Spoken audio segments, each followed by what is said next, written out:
Salam əziz dostlar. Bu videomuzun mövzusu Illustratorda Trace funksiyasıdır. Pikselin vektora çevrilmə prosesi kimi başa düşə bilərik.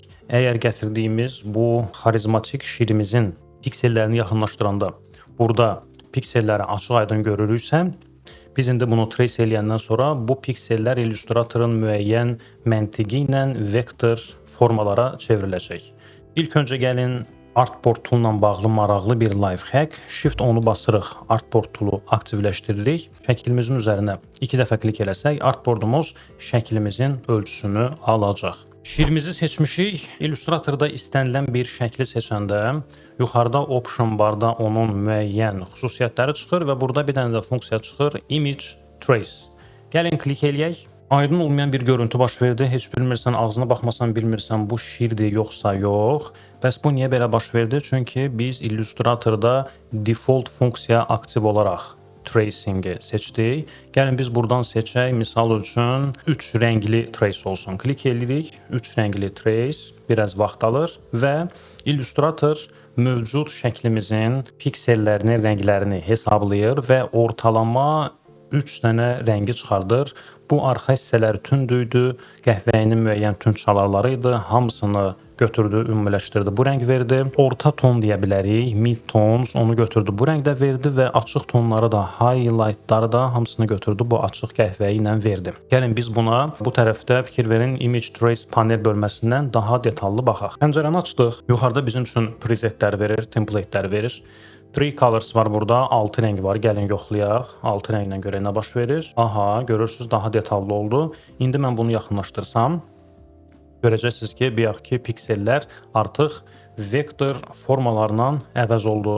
Burada bir dənə də funksiya var. Kompüterləri çökdürən bir funksiyadır. Gəlin onu yoxlayaq. High fidelity foto, yüksək keyfiyyətli foto. Bunu klik eləyək. Gözləyək. Bu elə internetdən tapdığımız JPEG o əsas şəklimizə bənzəyir, amma yaxınlaşdıranda görəcəyik ki, yox, tam da o deyil. Gəlin burada növbəti presetlərlə tanış olaq. 3 color, 6 colors, 16 rənglər, shades of grey, black and white logo. Misal üçün gəlin bunu yoxlayaq. Bu burada niyə belə qatma-qarışıq olur? Çünki yuxarıda threshold funksiyası var. O ümumiləşdirmək və yaxud da ki, kənarları tanımaq kimi başa düşə bilərik. Thresholdu biraz azaldaq, biraz azaltdıq, əla və baxaq görək aşağıdakı göstəricilərimiz nədir? Ctrl plus gətirək baba bu detallı hissələrə və bir gəzişək. Path. Əgər path'i artırsaq, gördüyünüz kimi Illustrator daha çox detallar verir. Əgər path'i azaltsaq, Illustrator detalların sayını biraz azaldır. Corners'ı artırırıq. Çalışır iti bucaqlar formalaşdırsın. Corners'ı azaldırıq. Daha səlis, hətta biraz da azalda bilərik. Daha belə yumşaq formalar verəcək. Sonra noise şəklin öz səs-küyünə görə daha çox detal gətirmək, azaltmaq, yenə də şəklə görə bu dəyişir. Yaranmış nəticə ilə nisbətən qane olub, görək bunu biz sonra necə edit eləyə bilərik. Image Trace-dən razıyıq, xoşbəxtdik. İndi neyniyək? Yuxarıda da Expand funksiyası var, aşağıda da. Gəlin Expand-i basaq. Özdə Expand-i basmamışdan qabaq sizə bunun fərqini göstərim. İndiki mənim şəklim, fikir verin ki, heç bir rəng verə bilmirəm. Buradan nə seçsəm də təsir olmur. Hətta əgər mən Command Y bassam, görəcəm ki, bu trace olunmuş nəticəni Illustrator öz doğma shape-i kimi tanımır. Burada heç nə yoxdur, havadadır bu nəticə. Gəlin biz bunu genişləndirək, yəni Expand sözü oradan gəldi. Və götürək, expand eləyək. Expand elədik, image trace'i bağladıq, sən artıq bizə lazım deyilsən. Fikir verin. Bəli, rənglərim dəyişdi. Və burada artıq bizə selection lazım olur. Selection tool'larından istifadə eləyəcəyik. Sağ düyməni basırıq, ungroup oldu. Sağ düyməni basdıq, ungroup oldu və bütün bizim bu detallarımız hamısı xırda hissəciklərə bölündü.